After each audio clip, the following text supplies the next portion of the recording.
सो इस वीडियो में हम सॉल्व करेंगे डीएलएड थर्ड सेमेस्टर के मैथ के चैप्टर फर्स्ट को, जो कि हमारा चैप्टर फर्स्ट है अनुपात एवं समानुपात यानी कि रेशियो एंड प्रोपोर्शन। सो इस वीडियो में हम सॉल्व करेंगे रेशियो एंड प्रोपोर्शन के लघु उत्तरीय प्रश्न को। सो हमारा क्वेश्चन है, फर्स्ट क्वेश्चन है सरलता रूप में अनुपात ज्ञात कीजिए। अब पहले के रोमन नंबर में पहला क्वेश्चन है 3 का 6 से, यानी कि 3 का 6 से आपको क्या बताना है, अनुपात बताना है, रेशियो बताना है। देन आप सॉल्व करेंगे फर्स्ट क्वेश्चन 3 का 6 से अनुपात।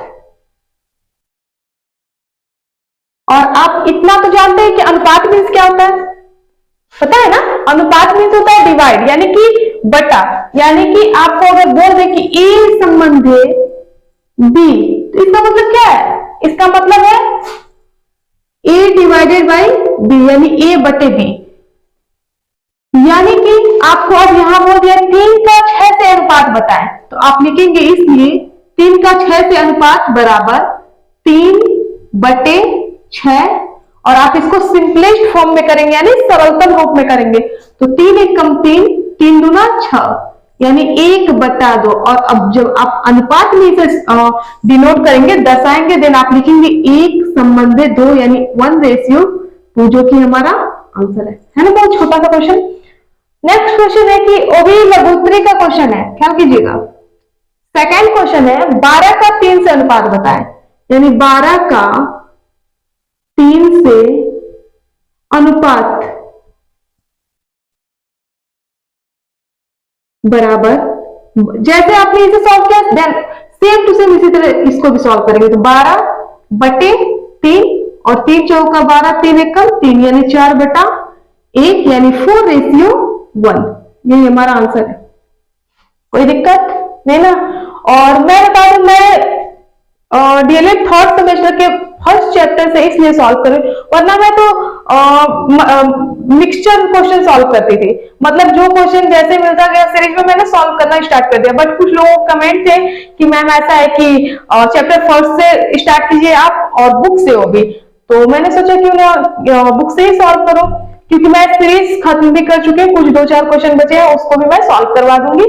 तो मैंने सोचा कि कमेंट के अकॉर्डिंग ही चलो, जो कि लोगों ने कहा है कि आप चैप्टर फर्स्ट से स्टार्ट कीजिए, मतलब अनुपात एवं समानुपात से। तो मैंने आज सोचा कि क्यों ना अनुपात समानुपात ही स्टार्ट कर दूं चैप्टर फर्स्ट, और वो भी हम सॉल्व करें लघु उत्तरीय प्रश्न।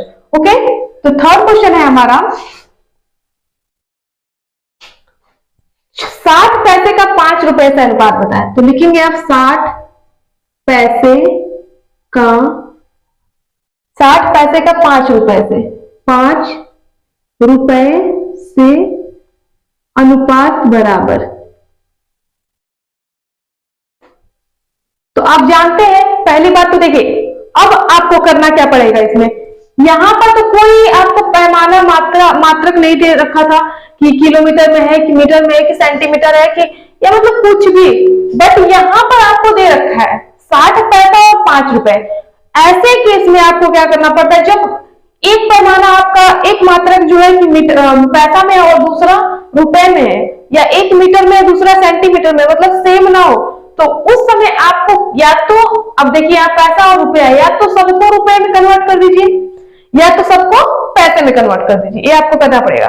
जब तक आप दोनों को एक समान अनुपात का मतलब क्या होता है, आप अनुपात अगर कर रहे हैं किसी 2 डिजिट का या किसी 2 अल्फाबेट का, किसी भी चीज का अगर अनुपात आप ले रहे हैं तो दोनों क्या समान राशियों में होना चाहिए, मतलब कि दोनों की अगर मात्रक है तो सेम होनी चाहिए।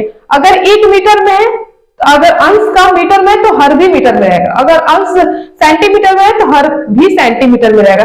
इसी तरह अगर आपका अंश यहाँ पर दे रखा है कि 60 पैसा है, तो आपका हर भी 5 रुपया जो है पैसे में रहना चाहिए, या हर 5 रुपए में यानी रुपए में, तो अंश को भी आपको क्या करना पड़ेगा, रुपए में कन्वर्ट करना पड़ेगा। समझिए? देन आप देखिए 60 पैसे का 5 रुपए से अनुपात, और आप जानते हैं कि रुपए को पैसे में कन्वर्ट करना सो सिंपल होता है, बहुत ही आसान होता है, क्योंकि 1 रुपए बराबर 100 पैसे होते हैं। देन आप लिखेंगे इसलिए 1 रुपए बराबर 100 पैसे। अब आप लिख लीजिए 60 पैसा है ना, 60 पैसा अनुपात का सिंबल दे दीजिए, 5 रुपए है, राइट कर लीजिए। बराबर 60 पैसा।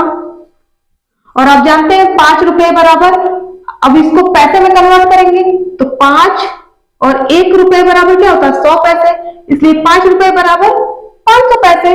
तो 100 का आप क्या करेंगे 1 रुपए की जगह 100 पैसे लिखेंगे। अब लिख लीजिए, इसलिए आपको अनुपात बताना है तो 60 पैसे बटे 50, 5 गुणे 100 पैसे।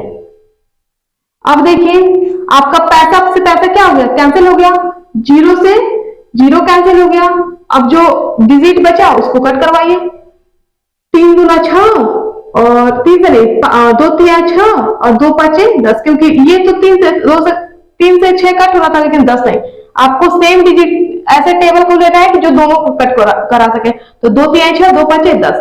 अब ऊपर से आपका क्या बचा अंश में 3 और हर में 5 गुणे 5 यानी 5 गुणे 5 और 3 बटे 5 गुणे 5 क्या हो जाएगा 5 5 25, 5 5 25। देन अनुपात क्या हो जाएगा, इसलिए अनुपात बराबर 3 संबंधे 25।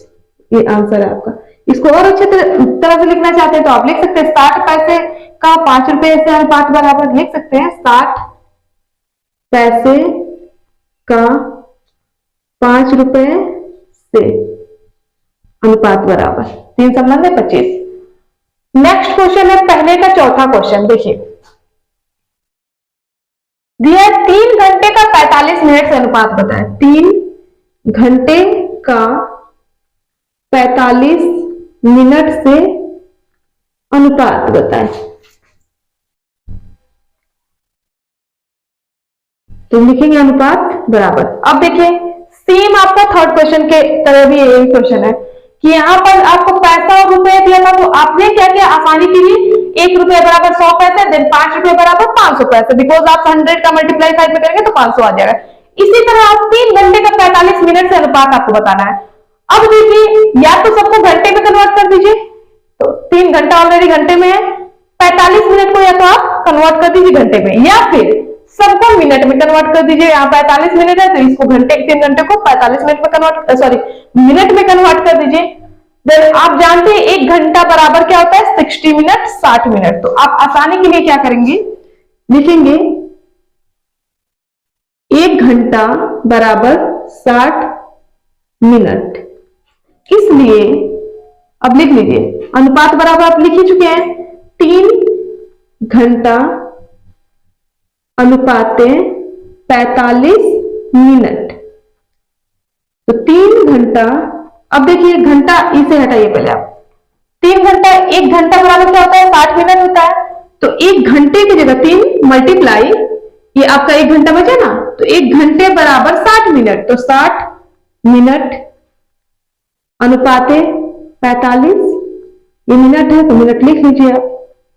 अब देखिए अब आपका सारा का सारा क्या हुआ अंश भी मिनट में कन्वर्ट हो गया, हर भी मिनट में ही कन्वर्ट हो गया। देन आप लिखेंगे 3 गुणे 60 मिनट बटे अनुपात का मतलब हमने मैंने समझाया था यहाँ पर, इसका मतलब होता है डिवाइड यानी बटा। देन 3 गुणे 60 मिनट अनुपात का मतलब है बटा लगा दिए और 45 मिनट। मिनट से मिनट क्या हो गया कैंसिल हो गया। अब देखिए कट करवाइए 3 एक कम 3, 3 एक कम 3, 3 बचे 15 और 15 एक कम 15, 15 चौका 60। देन 4 बटा 1 आ गया और 4 बटे 1 का मतलब क्या हो गया 4 संबंधे 1। आपको अनुपात बताना था, यही आपका आंसर है। यानी कि 3 घंटे का 45 मिनट से क्या अनुपात है 4 संबंधे 1। तो हमने लघु त्रिप अनुपात समानुपात पहले चैप्टर के लघु त्रिप प्रश्न का 1 2 3 यानी पहले का पहला, पहले का दूसरा, पहले का तीसरा और पहले का चौथा क्वेश्चन हमने सॉल्व कर लिया। अब देखिए सेकंड क्वेश्चन क्या है इसमें। क्वेश्चन है एक आयताकार कमरे की लंबाई और चौड़ाई का अनुपात 7 संबंधे 4 है। यदि कमरे की लंबाई 35 मीटर है तो चौड़ाई ज्ञात कीजिए। तो देखिए आप इसे कैसे सॉल्व करेंगे। आपको यहां दे रखा है एक आयताकार कमरे की लंबाई, तो आप मान लेंगे यहां पर सॉल्व कर लीजिए। एक आयताकार कमरे की लंबाई और चौड़ाई का अनुपात दिया है, आप लिखेंगे सॉल्यूशन में, सॉल्यूशन दिया है लंबाई चौड़ाई का अनुपात बराबर, कितना अनुपात है? 7:4, है ना। इसलिए आप लिखेंगे, इसलिए लंबाई और चौड़ाई बराबर 7 मल्टीप्लाई एक्स और 4 मल्टीप्लाई एक्स, यानी लंबाई आपकी हो गई 7x और चौड़ाई हो गई 4x। ठीक, अब देखिए, अब जब लंबाई और चौड़ाई, आप मान लीजिए कि लंबाई हमारी 7x है, 7x है और चौड़ाई 4x है। आगे देखिए क्या दिया प्रश्न से, आप लिखेंगे प्रश्न से, देखिए क्या दिया है, यदि कमरे की लंबाई 35 मीटर है, 35 मीटर है, तो अब लिख लीजिए यहां पर लंबाई आपका क्या माना गया? 7x, इसलिए लंबाई बराबर, लंबाई क्या है? 7x है, तो 7x बराबर, और लंबाई कितना मीटर है? 35 मीटर, तो 35 मीटर, इसलिए x बराबर क्या हो जाएगा? 35 मीटर बटे में आएगा ना, मल्टीप्लाई में है तो डिवाइड में आ जाएगा, 7 5 जा 35, 7 5 35, इसलिए x बराबर क्या मिल गया आपको? 5 मीटर। अब जब आपको x का मान मिल गया 5 मीटर है, तो आपको पूछा तो चौड़ाई ज्ञात कीजिए, ये आपको फाइंड आउट करना था। देन जब x बराबर 5 मीटर मिल गया और आप लंबाई को 7x मान चुके हैं और चौड़ाई को 4x मान चुके हैं, तो आप निकाल सकते हैं चौड़ाई का मान। इसलिए आप लिखेंगे, इसलिए चौड़ाई बराबर, चौड़ाई क्या है? 4x है, तो 4x, अब 4 गुणे x का मान आपको यहां निकल गया है, तो 5 रखेंगे, 5 मीटर। अब 4 5 20 मीटर आंसर। इसलिए हमारी लंबाई कितनी है? 5 मीटर, नहीं x का मान आया 5 मीटर ना, चौड़ाई आपसे पूछा है, बस चौड़ाई क्या हो गया? 20 मीटर। अगर आपको लंबाई पूछ दिया होता कि लंबाई बताएं, तो आप लिखते हैं, इसलिए लंबाई बराबर, लंबाई क्या माने हैं? 7x ना, 7x यहां पर, तो 7x आप लिखेंगे इक्वल 7 मल्टीप्लाई x का मान जो आप निकाल लेंगे वैल्यू, वही पुटअप कर देंगे 5 मीटर, तो 7 5 35 मीटर आंसर। यानी कि इस क्वेश्चन में अगर चौड़ाई ना पूछकर लंबाई पूछ दिया होता तो आपका आंसर क्या हो जाता? 35 मीटर, बट आपसे पूछा क्या है? चौड़ाई बताए, चौड़ाई का मान क्या हो गया? 20 मीटर। तो इस वीडियो में हमने लघु उत्तरी का दूसरे का पहला दूसरा तीसरा, सॉरी पहले का पहला दूसरा तीसरा और चौथा क्वेश्चन सॉल्व किया, साथ ही सेकंड क्वेश्चन भी हमने सॉल्व कर लिया। सो वीडियो बहुत लंबा हो रहा है, so next question next video में हम सॉल्व करेंगे। और अगर वीडियो पसंद आते हो तो प्लीज चैनल को लाइक सब्सक्राइब और शेयर जरूर करें।